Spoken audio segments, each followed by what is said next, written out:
This trip is important on many levels. But first of all, as you mentioned, the Pope is arriving right now in Baghdad.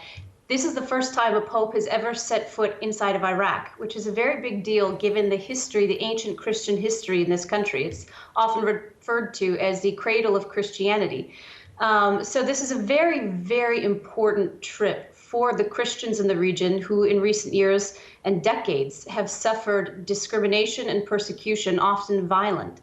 And many of them have been dispelled from their homes, and are living abroad now. So this is a very, very strong sign of the Pope in support of the Christian community and also for the people of Iraq generally. Well, it does come at a crucial time for Iraq, a country which has been deeply scarred by sectarian violence over the years. It's still struggling to heal after the US-led invasion in 2003. Oil prices are low, the economy isn't doing too well, poverty's rising, just to list a few of the challenges they're facing. This is a very difficult moment for Iraq. Iraq has been a troubled country for years and for decades. And so the Pope, it's been a long-standing desire of many popes to come to visit Iraq, particularly because of the troubles that this country has faced, many of which you've mentioned. The political situation is complicated. It's divided very much on religious and ethnic lines. There's really no sense of national unity. People are unhappy with corruption in the government.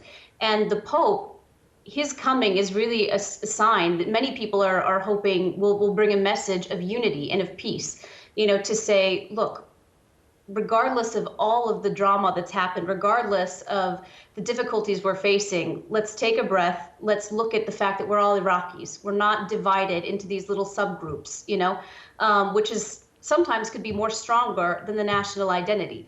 So I think the general hope here is that the Pope will bring a message of encouragement and of peace and of unity to this very troubled country. On a practical level, what is on the Pope's agenda? How much time will he spend with the spiritual leader of millions of Shiite Muslims? And what else is planned?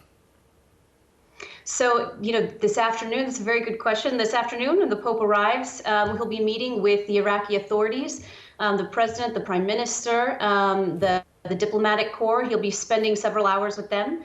And tomorrow he'll move on to the Grand Ayatollah al-Sistani, as you mentioned, the top Shiite authority in Shia Islam. He'll be spending just under an hour with him, and then he'll move on to the Christian community on Sunday, celebrating a big mass with them and visiting Mosul and Karakosh. So he's making the rounds for sure, and he's trying to fit in as much room as he can with all of these different communities.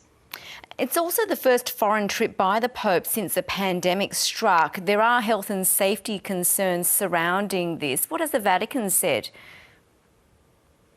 The Vatican has insisted, we're taking all the precautions here. We understand the pandemic is still a problem. It's still very much a concern. Even in Iraq, cases continue to go up. But they said we have taken a lot of safety precautions. We are doing everything we can to ensure that this will not be a super spreader event. The Pope himself has received the vaccine. All the journalists traveling with him have received the vaccinations. And, the Vatican, their line is that, we understand this is a problem. We understand this is a concern. We're not taking that lightly. But this trip is so important that the Pope wanted to make sure he didn't disappoint the Iraqi people. It's also very important because the Pope will be greeted by many Christian supporters. Some church officials believe, however, the Christian faith is in danger of disappearing from Iraq. This will also be on the Pope's mind. Very much so, very much so. And that's one of the main reasons the Pope wants to go, is to encourage the small Christian population that has stayed. The Christian population itself, the numbers are disputed, but it's roughly 1/5 of what it was in 2003. And that's because of the violent persecution and discrimination, we've seen in recent decades, but also because of the political situation and the general instability of the country. A lot of Iraqis are immigrating, and of course, Christians are part of that. And so the Pope really wants to preserve Christianity in this ancient Christian culture and encourage them to stay, encourage some of the diaspora to return home. But if you ask the Iraqis themselves, I've spoken with many of them on the ground, ahead of the papal trip. And what they will all tell you is, look, This is not the first time that we have been discriminated against, that we face difficulties. This is a particularly trying time, but we've endured before and will endure now. And just finally, do you think a 4-day visit by the Pope can really make a difference in improving relations and understanding between Christians and Muslims? You know, I asked that same question to a young man that I interviewed a few days ago, and his response to me was, the Pope doesn't need to say anything. The fact that he's setting foot in Iraq is the entire message.